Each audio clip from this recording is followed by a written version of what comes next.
Good morning and welcome to Shamanic Sundays. Hi, Dad. Good morning. Hello to you and everybody listening.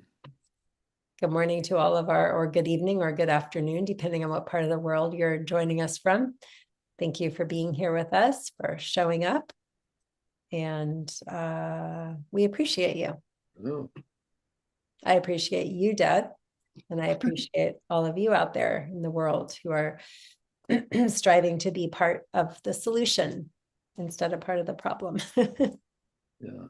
I appreciate you and everything you bring to the table, all the amazing creative things you're doing. I mean, you want to take a few moments just to say something about what's coming up for you next week or no? Yeah, my sister and I, Nicole, are working on another film project inspired by love and her relatively recent diagnosis with type 1 diabetes. And the film will be a love story, but it's based and it's based on a true story about a family friend of ours and his journey with young love and meeting someone in a type 1 diabetes chat room. And our goal is to raise awareness of what it's like living with type 1 diabetes, which is an autoimmune disease. And so it's a really beautiful story, and we can't wait to share it with people. So It's being filmed next week. yes, it is being filmed next week. So we're a little harried running around here. I'm very grateful for all the people that are helping to make it happen. And it'll be quite fun to share. So yeah, so thank you. And I think it's very much an example of, when something challenging happens in life, how do you turn it around into something positive? And we are definitely doing that. She is definitely doing that. So really proud of Nicole and really honored to be part of this project with her. So And you're really integral in how she's dealing with it too, as a support. yeah, absolutely. We are in this together, Teamwork. as we are all in this together, all of our relatives. So yeah, thank you for that. And would you like to start us off with a prayer? Because our reason for showing up for Shamanic Sundays is to create space to bring some ancient wisdom, traditions, and principles into daily living and share them with you, our community, for the week ahead. So my prayer is that we can do that. Maybe so. Maybe Yeah. so. Well, thank you, Great Spirit,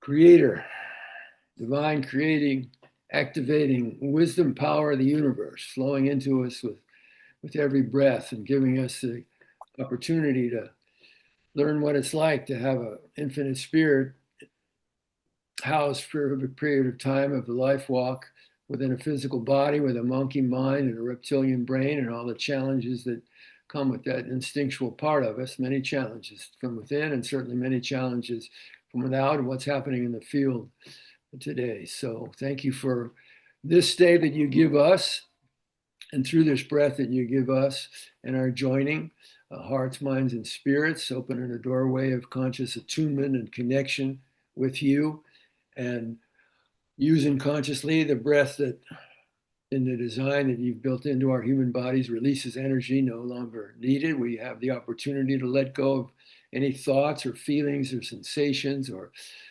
ways of being that don't serve our polishing up our stardust. So just taking a moment or two to bring awareness, kind of do a scan through our body, see if there's any places where there's constriction or tightness or a knot or something, and just breathing gently into that and the releasing out, letting go whatever needs to go with the flow, letting go. And then the great cycle of life, those trees breathing out that oxygen.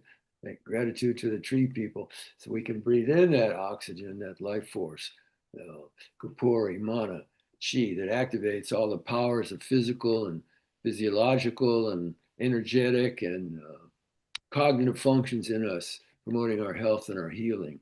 And may it be so for all of us as we strengthen ourselves with gratitude for our ancestor spirits and ancestor spirits of the land we live on. I'm traveling in Marin County, and so the ancestor spirits here, the Pomo and Miwok, and I remember Brother Lanny and Esther and and many others that are now in the spirit world. Honor the Pomo and Miwok people, and you honoring the ancestor spirits where you live.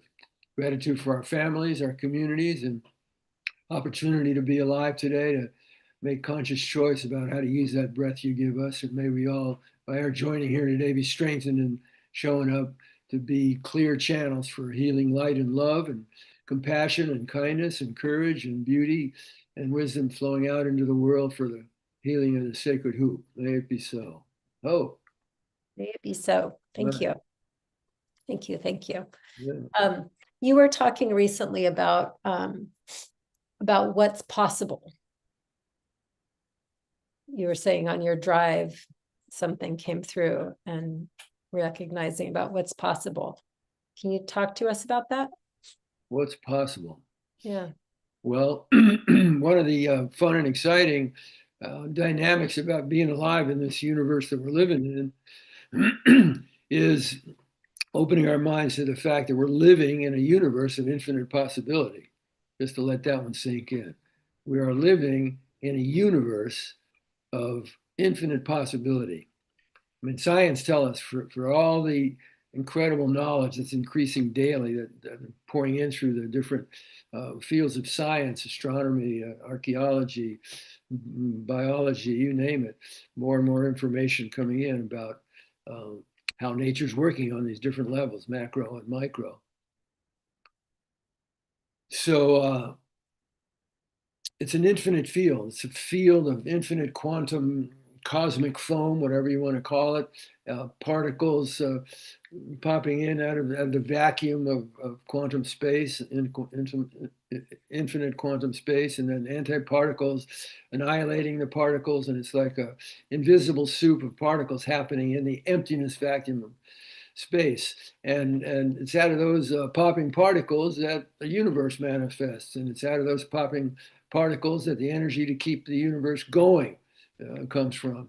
So it's pretty mysterious. And for all science knows, 95% of what's happening, we don't know what's happening, i.e. it's mystery, it's mysterious, it's working in mysterious ways, and we haven't been able to figure it out. Dark matter, condensing, dark energy pushing out. And what is it? We don't know.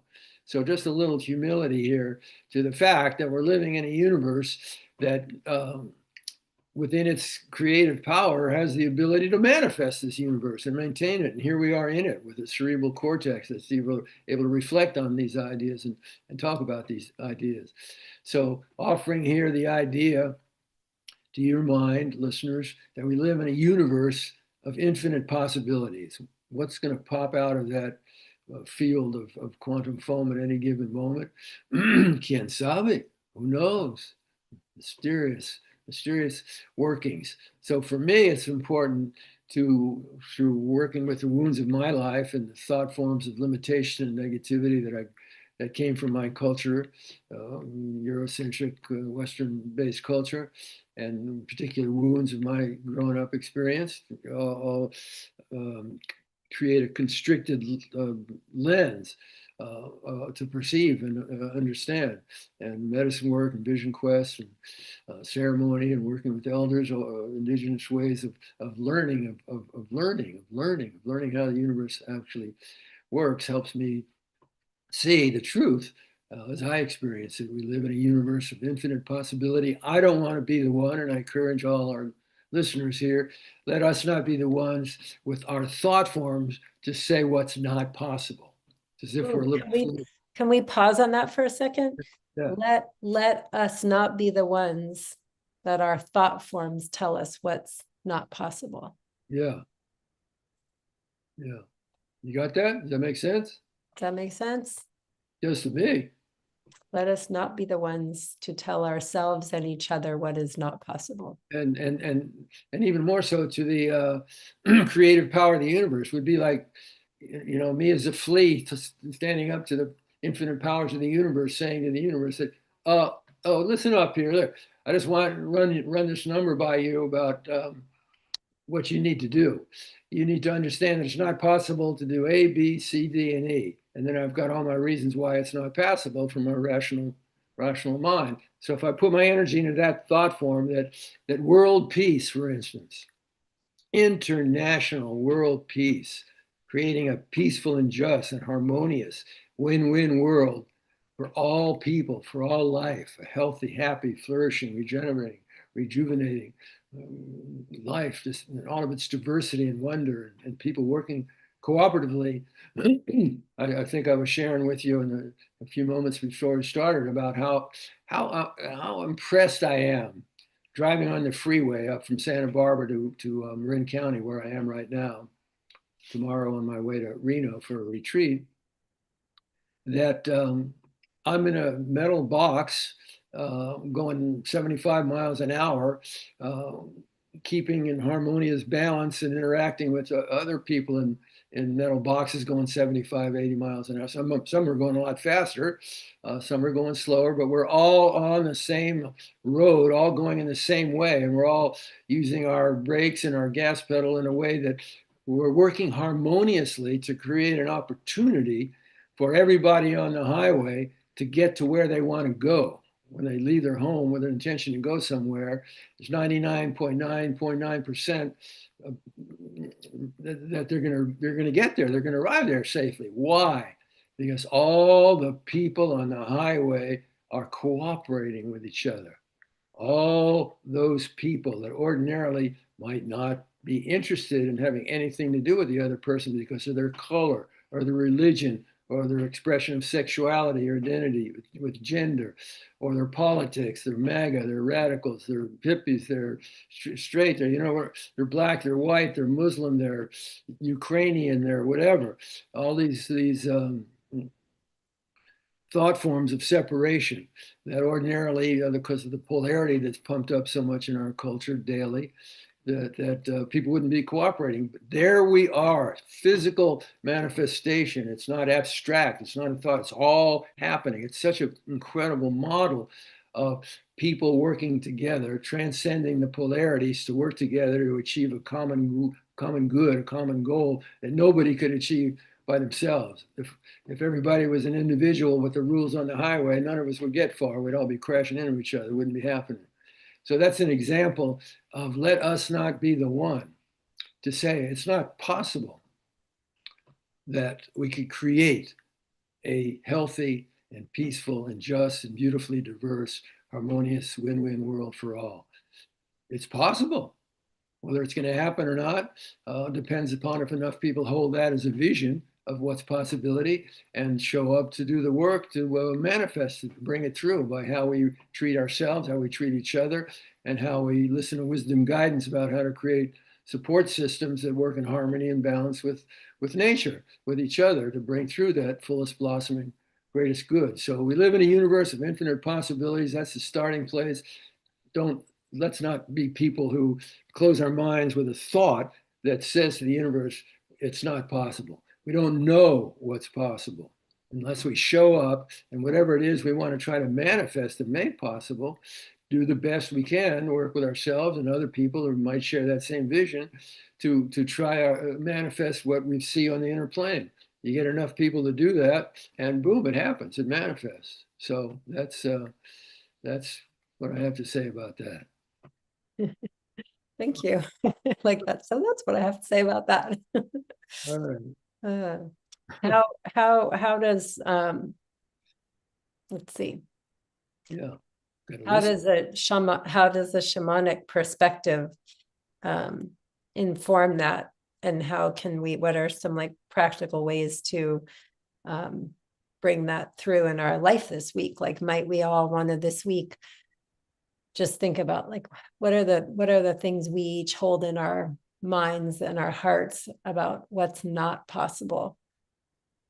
Yeah, find those and let them go, dissolve them, and open your mind up to the fact that we're being the elements, opening our consciousness, our awareness to most of us don't think too often about the elements of life, the earth, the water, the fire, the air. But our bodies are made, components of the bodies come, building blocks from the earth. Our bodies are earth and water. I don't know what it is, 80% of or whatever, what's going on inside is ocean water, salt water in our bodies, earth water, fire. Fire coming in from Father Sun to give us life force, but also the mitochondria in our cells are producing light, are producing little fires there, the energy machines in the cells, the earth, the water, the fire, and the air. We're all, nobody's breathing separate air. We're all breathing the same energy field of air. So these are elements that are in our bodies that comprise a physical manifestation. And shamanic perspective, understanding is that these are not just physical things, the earth, the water, the fire, the air. They're spirits. There's a spirit of the fire. We chose thought to what Grandpa, the fire spirit. There's a spirit in the earth. There's water spirits. There's air spirits. These are all conscious spiritual beings that are always giving to us, or we wouldn't have our lives. If they took those medicines of the elementalists away from us, we wouldn't have our lives. So our lives are dependent on those forces: earth, water, fire, air. Shamanic perspective, understanding that these forces are spiritual in nature at their essence, conscious, giving to us. And so they recognize the teaching of how reciprocity is sacred, that when you receive from something meaningful, you say from a meaningful way back, open your heart and say thanks, give some energy back to those forces that are feeding you, because if you stop doing that, then they can stop feeding you, or they can get distorted or warped or diseased. And we certainly see that happening in our air and our water and our bodies and all over, because of how we've forgotten to treat these elemental forces that are really conscious spirits, allies to us, giving us our lives in a respectful way, and not just take but give back. So one of the things people can do, if you feel called to it, is just take some time this week and just go inside, go to your looks within place, and bring awareness to earth. What is earth? What does earth mean to me? Earth. What kind of relationship do I have with Mother Earth, with the earth of my own body? And water. What kind of relationship do I have to water? Do I just go to the faucet, turn it on, and there's water coming out really easy? Do I ever think about, took a whole universe to make that water, and before I take it, say thank you? Thank you, water spirits. Thank you, Mother Earth, for the food that you give us. Thank you, Great Spirit, for the breath of life you give us. Thank you for the sun that's within us, the sparks of divinity within us. Father, Son, giving the life force to Mother Earth, and Star Nation people, giving the life to Father, Son, and earth, water, fire, spirit. So go inside and explore what kind of relationship you have with these elements, and open up to the idea that these are conscious beings, conscious spirits of intelligence and of love, because they're giving to us all the time. And ask yourself, what can I give back that's just not empty mouth noises, but from my heart of gratitude to these four spirits that give us our lives: the earth, the water, the fire, the spirit, the air. Thank you. Yeah. Makes me think that to recap, like if this week with different challenges that come up, and the petty tyrants, as you call them, that poke us in different ways, be it the news or people in our daily lives, or any relationships, our relationship with ourselves, that if we could meet those pokes and prods and pains with a what's possible question, like I see you, I hear you, I feel that, and what's possible? And maybe you could report back to us next week and tell us how that goes for you. Yeah, how can I, just interweaving in what you just said for a moment, how can I, asking myself the question, how can I create a response to what I'm experiencing in a way that opens the doorway for fullest possibility of greatest good? Yes. Come through. And then a closing thought with what our egos considers to get in the way of us going forward on our spiritual path or work. What gets in the way is the way. All right. Thank you. Okay, thank you. Have a good week ahead, everyone. Please share this with friends and family that you think might benefit from it. Oh. We benefit from each